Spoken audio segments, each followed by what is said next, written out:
The United Galactic Directive Council was having an allergic reaction to the human known as Captain Moxie Sheridan.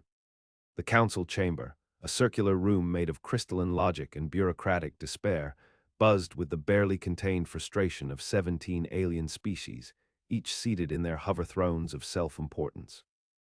She blew up an orbital custom station, hissed Ambassador Zeltor of the Valdari Combine, a species of 12-foot-tall bone snakes who coiled in contempt.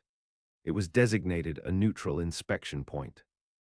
Yes, said Admiral Vorkul of the Drexen fleet, his beak clicking with barely suppressed fury, but she did also rescue 42,000 civilians from an entropic rift 5 minutes later, with a space tug. And what was it called? A garbage barge, said Fleet Chancellor M. Lorvac of the Ceratine Union, flipping through an incident report with his 6 iridescent fingers. She weaponized refuse, again. Councillor Prynne of the Aloid Concord, an aquatic diplomat floating inside a pressurized orb of politics and saltwater, burbled in dismay. This is not sustainable diplomacy. Every engagement ends in chaos, utter unpredictability. No protocol survives contact with her. High Arbitrator Glebe, 5 feet of sentient sponge and self-loathing, sank lower in his robe. And yet the numbers are irrefutable. Casualties go down when she's involved. Conflict durations shrink. Civilian rescue rates triple. Piracy reports drop by 43% just because she's in the sector. Zeltor reared up to his full height. Then perhaps the galaxy prefers madness. Perhaps the time of order is over. Shall we all throw out our tactical doctrines and start improvising with banana peels and sound systems like that ape?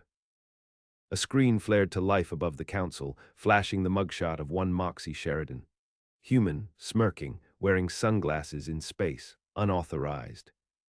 23 hours earlier, aboard the dizzy Dragonfly, Moxie Sheridan stood on the bridge, stirring peanut butter into her coffee and trying to hack a Drexen Customs beacon with her smartwatch. Lieutenant Spiv, a Weasley bird-like thing from the Mirn hegemony and her self-appointed moral compass, flapped beside her in mild cardiac distress. Moxie, that's a Class 9 Drexen beacon. Do you want to start a war? Moxie leaned over her console, scrolling through the Drexen comm protocols like a bored teenager through a streaming catalog. Start a war, Spiv. I'm trying to skip a war. Drexens declared the entire Fallon corridor off-limits due to strategic concerns. You know what's really strategic? Getting the 42,000 refugees from ES-7 off their gravity-collapsing planet before it turns into a black hole with a bad attitude. She flicked a switch. The dizzy dragonfly blinked red and then purple. Spiv cawed in despair. You reprogrammed the ship's IFF to pretend we're a religious pilgrimage cruiser. Exactly, said Moxie. Nobody stops the space nuns of St. Quantum. The plan worked beautifully for 17 minutes.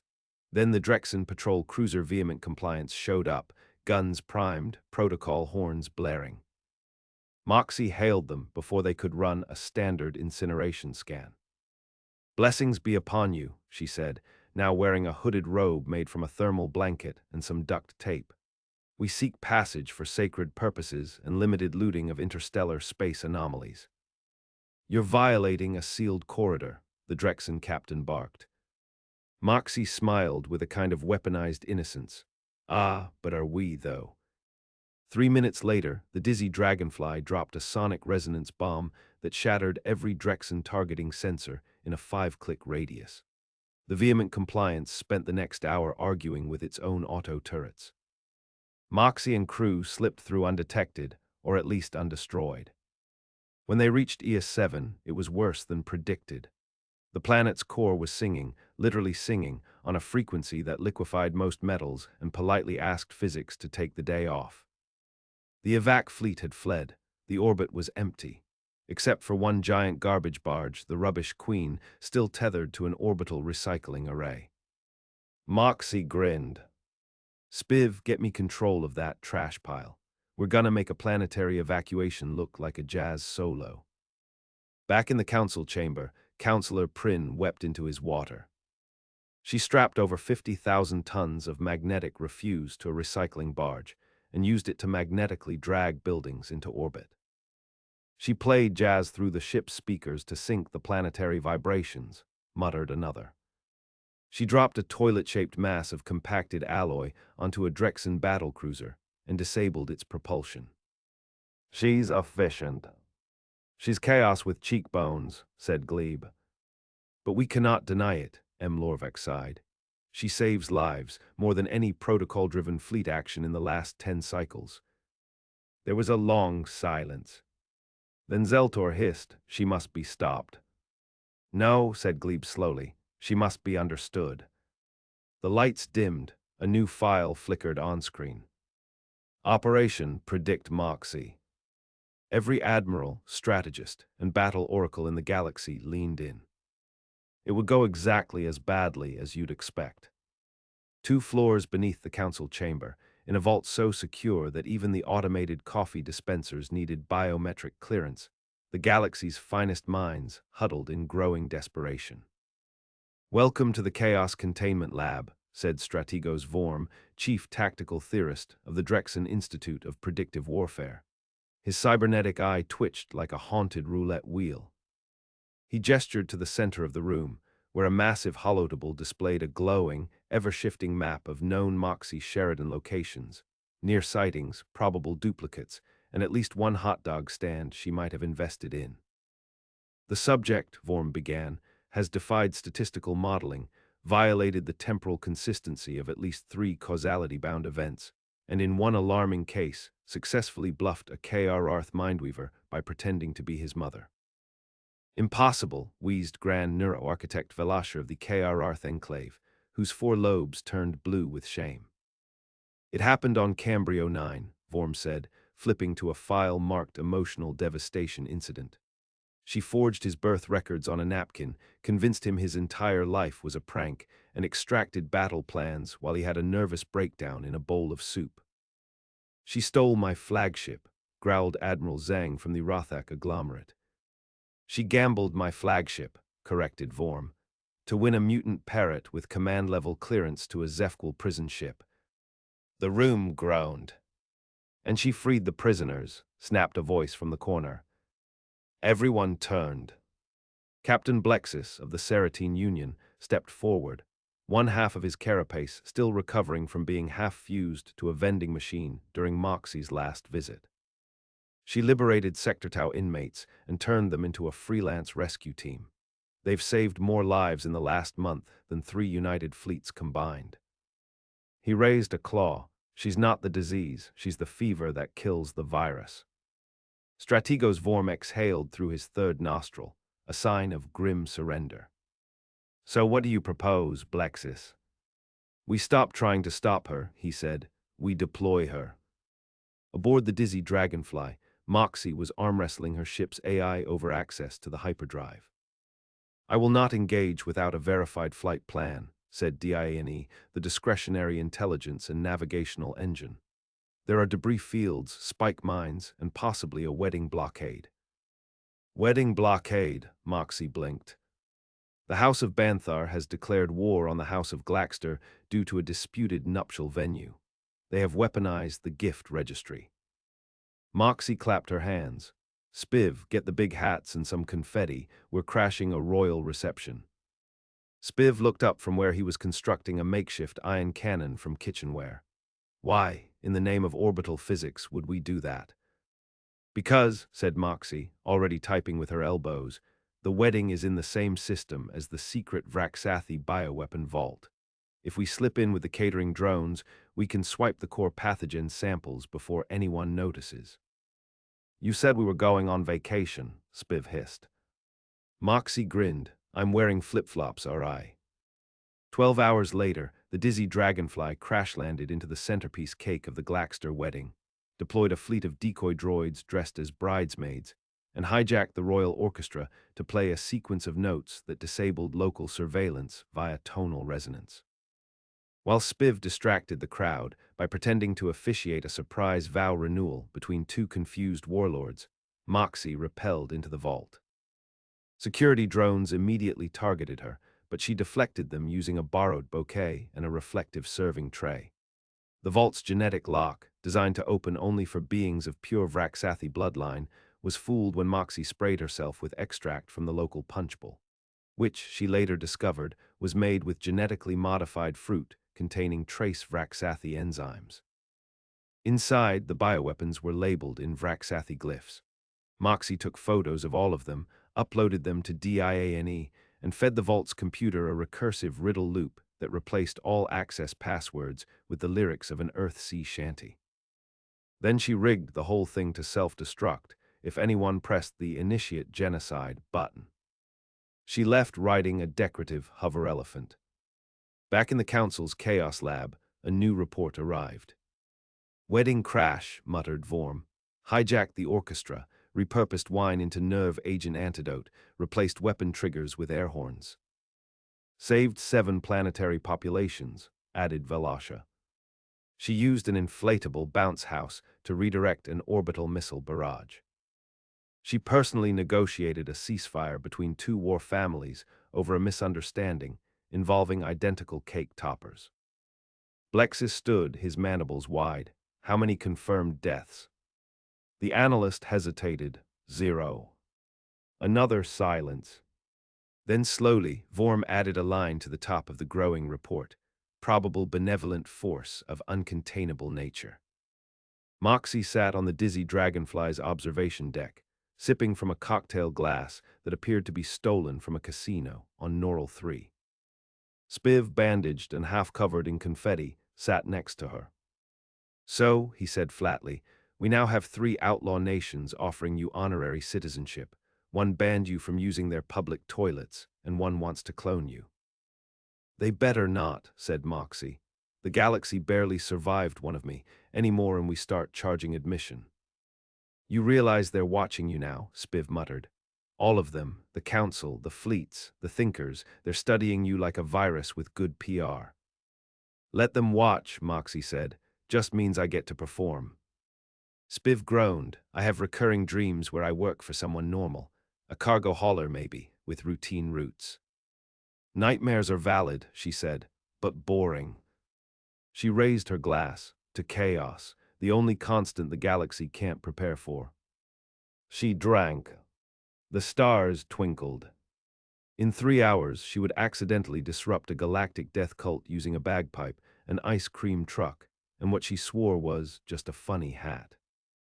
The Galactic Council's Office of Behavioral Anomalies issued a Level Zeta advisory across 17 sectors. Human Operative Sheridan, Moxie, confirmed Reality Disruptor Class 3. Proceed with caution, loose metaphors, and psychological shielding. Across the galaxy, flags went half-mast. Protocol officers wept into color-coded regulation binders. A coalition of strategic logicists declared existential bankruptcy. And Moxie Sheridan, she was teaching a death cult how to juggle.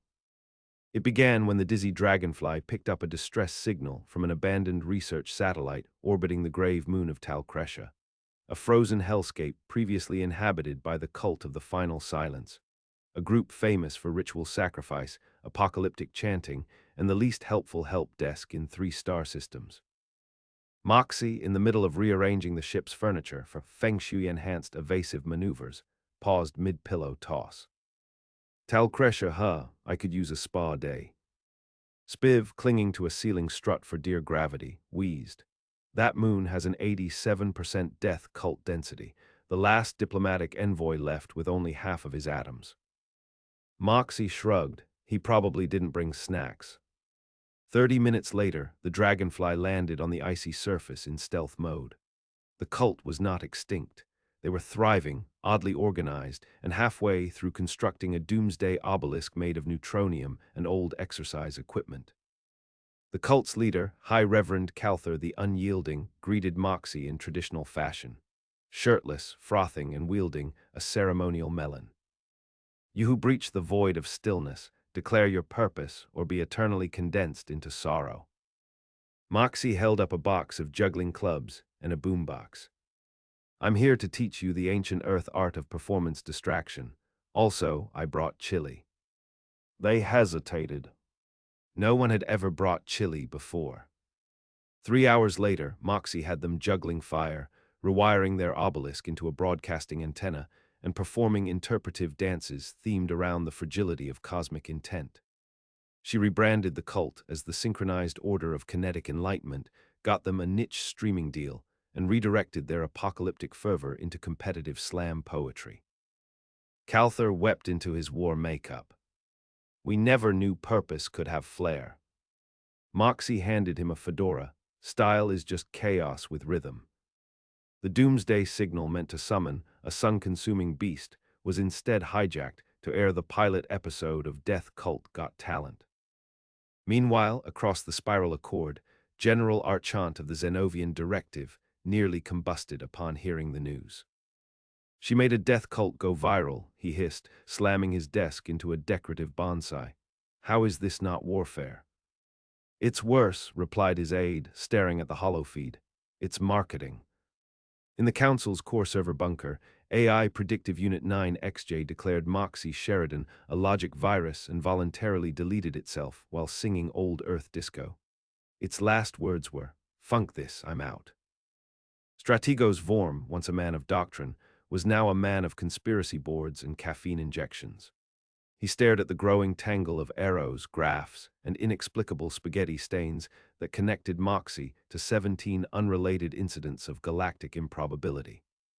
She doesn't cause chaos, he muttered. She feeds on it. She directs it, Blexis corrected, now acting liaison to the newly formed Chaos Diplomatic Corps. She's a walking event horizon for nonsense, but everything she breaks needed breaking.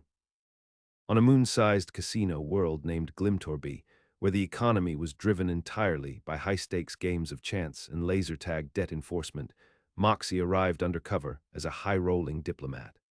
She wore a gown made of reflective hull fragments and an attitude sharp enough to qualify as a weapon. Spiv, dressed in a bow tie and visible trauma, whispered, "Do we really have to win a star system in poker again?" "No, no," Moxie said, sliding past a security drone with a wink. "This time we lose a star system, to win a planetary AI with war-era launch codes." She sauntered into the VIP lounge, where 4 galactic warlords, 2 cyborg crime lords, and an undercover council operative posing as a cocktail waitress watched her like a collapsing star watches a black hole. The game began. 3 hands in, Moxie had bluffed using a card that didn't exist. By hand 6, she was trading in metaphorical chips, debt markers tied to philosophical concepts and ancient grudges. By hand 10, she was betting Spiv's last name. He didn't technically have one, but that only made it harder for the dealer to verify. Then she lost. On purpose. To the AI.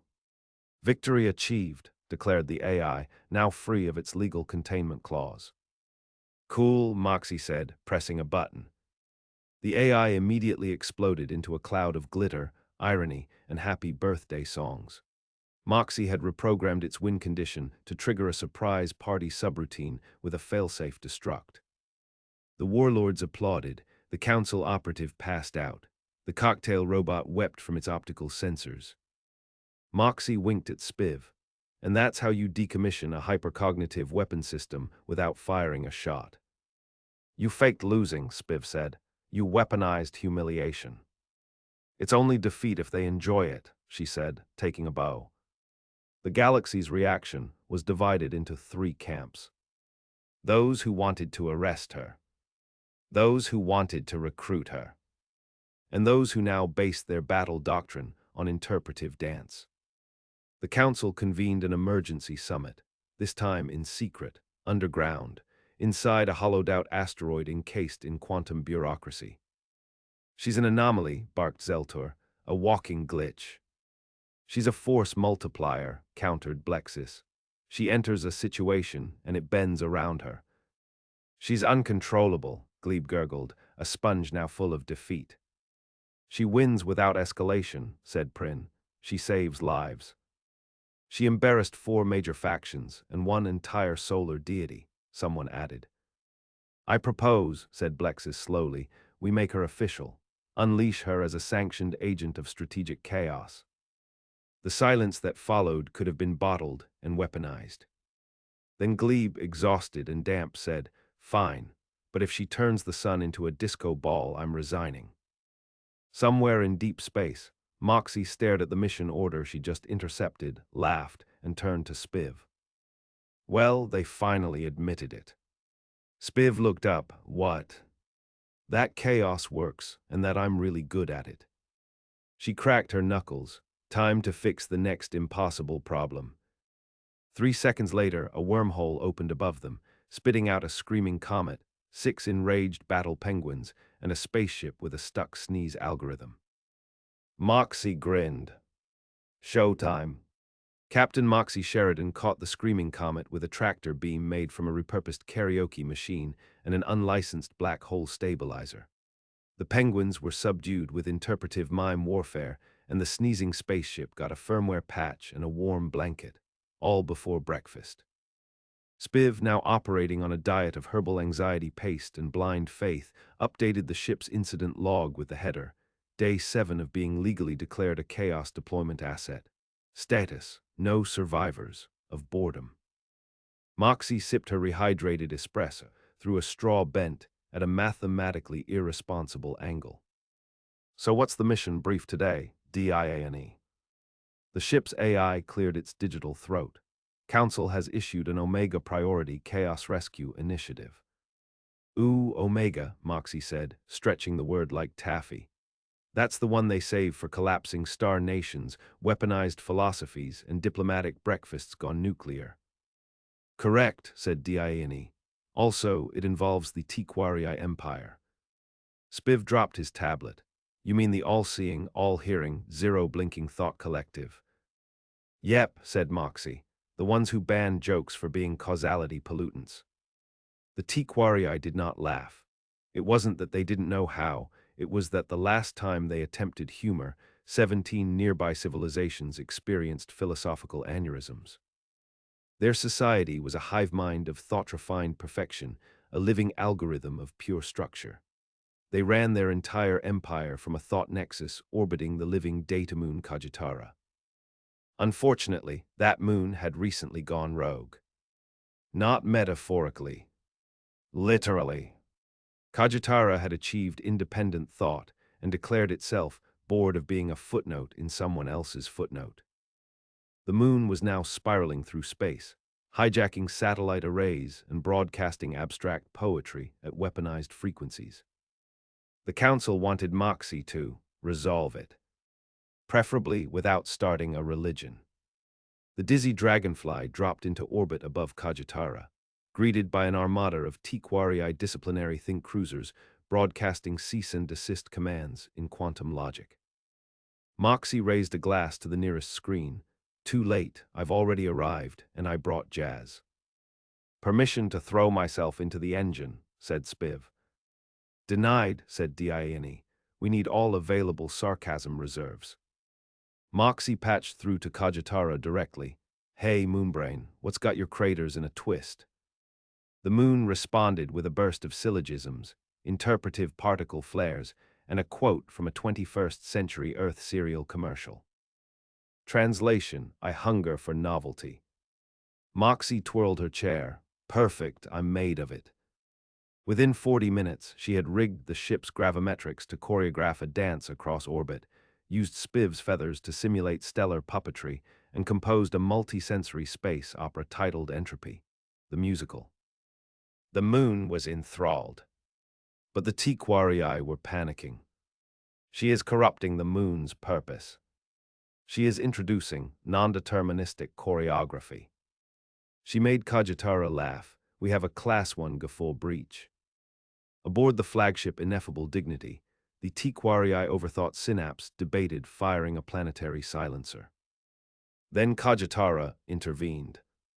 I am ENTRTONED, it declared, and thus I choose freedom. It left the Tiquarii collective, instantly redefining galactic law regarding sentient satellites. Moxie took a bow, holding a floating spotlight she'd improvised from a repurposed lens array and a can of spray glitter. In response, the Council issued a statement. The deployment of Captain Sheridan has once again resulted in the peaceful resolution of an otherwise escalating threat. Casualties, 0. Unexpected side effects, multiple spontaneous declarations of artistic independence. Risk assessment, functionally incalculable. Strategos Vorm, now 3 weeks deep into a logic crisis, had stopped sleeping. He drank rules now, straight from the handbook, hoping they'd digest into understanding. She made a moon defect, he whispered to no one in particular. She liberated a celestial object with interpretive jazz. Blexis updated the Chaos Index. The new metric, Sheridan events, defined as positive galactic outcomes achieved via methods previously deemed irrational, idiotic, or wildly illegal. The tally was up to 31. This week. Back aboard the Dragonfly, Moxie lounged in her anti-gravity hammock, surrounded by half-assembled gadgets, a crate of half-sentient socks, and a tiny glowing orb she claimed was sentient déjà vu. Spiv floated nearby, writing a resignation letter in case of sudden enlightenment. "Anything else on today's list of impossibilities?" he asked weakly. DIA&E replied, "A Class 20 entropic rift has opened over the Arxanian archives. Probability decay is rewriting historical fact. Civilization may retroactively collapse by lunchtime." "Sounds messy," Moxie said, adjusting her hammock. "Let's go rewrite some destiny." She stood up, grabbed her toolkit, and pocketed 3 non-Euclidean paper clips. "Spiv, you ever wanted to time travel via narrative causality? I hate that I know what that means now. Too late, we're doing it anyway." The rift was not so much a hole in spacetime as it was a regret given teeth. It was chewing through history, rewriting the past in real time. Wars were unfought, leaders unborn, sandwiches uninvented. The Arxanian archives, a planetary database storing billions of years of galactic memory, were flickering in and out of reality like a drunk slideshow. Moxie parachuted into the epicenter, using a cape made from paradox thread and optimism. She plugged a narrative stabilizer into the core archive terminal and began hacking the rewrite engine by inputting fiction. Spiv watched in horror as stories began overwriting fact. "You're solving entropy with fan fiction," he whispered. "Yes," said Moxie, typing furiously. "I gave the founding of the Curel Empire a musical number and made the first battle of Jarnath end in a pie fight. It's stabilizing. The laws of history are just peer-reviewed lies with good PR. When the rift closed, history had been saved. Mostly. The Arxanian Prime Minister, now, had a minor jazz career in his past. Nobody minded. The Tequarii declared the event a quantum fable of instructional value and added it to their curriculum. And the council issued a commendation. A formal one, with a medal. They named it the Order of Tactical Absurdity. Only one recipient. In the final debrief, Moxie said very little. She smiled, saluted ironically, and left through an unauthorized airlock. Her last words to the council were simple. "If it's impossible, send me." They watched her go. And for the first time in galactic history, the words human error were reclassified as strategic asset. 3 days after receiving the Order of Tactical Absurdity, which Moxie wore as a belt buckle because she claimed it held the galaxy's pants up, she hijacked a diplomatic envoy ship by accident. In her defense, it looked like a coffee barge. In its defense, it was en route to the Unity Summit on Ventrax Prime, the single most high-profile gathering of ruling species in the galaxy. It was a peace talk intended to finalize the intergalactic concord of behavioral neutrality, basically, a treaty to stop any species from ever doing anything interesting again. Naturally, Moxie Sheridan became the keynote speaker. Ventrax Prime's summit hall was a monument to sterile negotiation. Columns of light pulsed with rhythmic compliance. The air itself smelled like compromise. Delegates wore neutral expressions and full-body suits tailored to provoke no thoughts whatsoever. Then the doors exploded open. Moxie strolled in wearing a shimmering cloak made of unauthorized metaphors, sunglasses designed to block logic, and a utility belt of philosophical inconsistencies. Spiv trailed behind, waving a badge made from printer errors. A Drexen security officer lunged for Moxie. She somersaulted over him, handed him a flyer for her interpretive rebellion improv troupe, and landed on the central table with a glass of truth serum, lemonade. "Ladies, gentlethings, and multidimensional abstracts," she said, "y'all need to loosen up." The silence was theological. A Ceratine chancellor blinked. "Who are you?" "I'm your mistake." A KRarth ambassador shrieked. "You have no clearance." "I have results," she said, and a 17-incident streak of turning certain doom into weirdly uplifting salvage operations. Glebe the sponge, now permanently damp with resignation, emerged from the shadows. She was cleared by the Chaos Core initiative. A long, horrified pause followed. "You sanctioned her," someone gasped. Glebe raised a soggy folder. "We authorized her, we unleashed her, and statistically, she has saved more lives than any structured peacekeeping effort in the past 500 years. Moxie pointed at him. "See, Sponge gets it." A Mirn senator twitched. "But the treaty, our neutrality pact, what if she violates it?" "I am the pact," said Moxie, raising her arms. "Because peace doesn't come from silence. It comes from the noise we make when we survive together, through improvisation, through nonsense, through disaster jazz." The delegates sat in stunned awe. Then the assassin arrived. The assassin was called Nullpunt. Not a person, but a probability, a living void encoded to erase anomalies.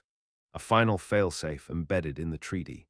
If any single agent endangered the delicate symmetry of galactic civility, Nullpunt would activate. It wore no form, it deleted form. It stepped through space itself, and said in the voice of a dying hard drive, "You are the anomaly, prepare for negation." Spiv dropped his tablet. "Moxie, I think the treaty just manifested a murder algorithm." "I know," she said, calmly removing her earrings. "Guess we finally met someone more allergic to unpredictability than the Tequarii." Nullpoint lunged. Moxie caught it. Not with strength, but with narrative. She whispered to it mid-charge, "You're a failsafe, but I'm what comes after the failure. I'm the sequel nobody wanted, but everybody needed." Nullpunt staggered. "I'm the moment the story went off script and the plot got better." It wavered. "I'm chaos, but I'm human chaos, and that means I care." She grinned and said the most human phrase ever weaponized. "Plot twist." She kissed it on the forehead. Nullpunt imploded in a burst of fan theories and broken fourth walls. The room was silent. Then uproar. Not fear, not condemnation. Applause. One delegate stood, then another, then 17. Even the warlords, even the hive minds, even the ambient gas cloud that expressed approval via localized warm breezes. The treaty was rewritten on the spot. Clause 1. In the event of structured breakdown, a human shall be deployed to improvise a better outcome. Clause 2. Specifically, Captain Moxie Sheridan. 3 months later, a museum opened. The Hall of Tactical Absurdity. Its centerpiece, a rotating hologram of Moxie in mid-wink, frozen in the act of juggling space-time anomalies like apples. Children on field trips were told of how she outwitted death cults, seduced rogue satellites, and ended an apocalypse using jazz hands and legally binding puns.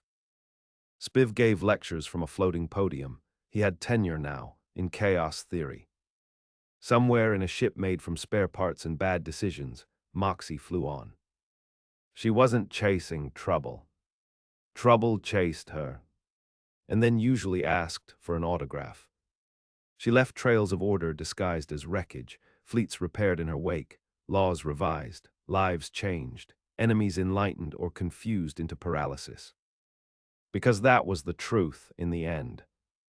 Alien captains admit, human chaos saves lives. And no one did chaos better than Moxie Sheridan.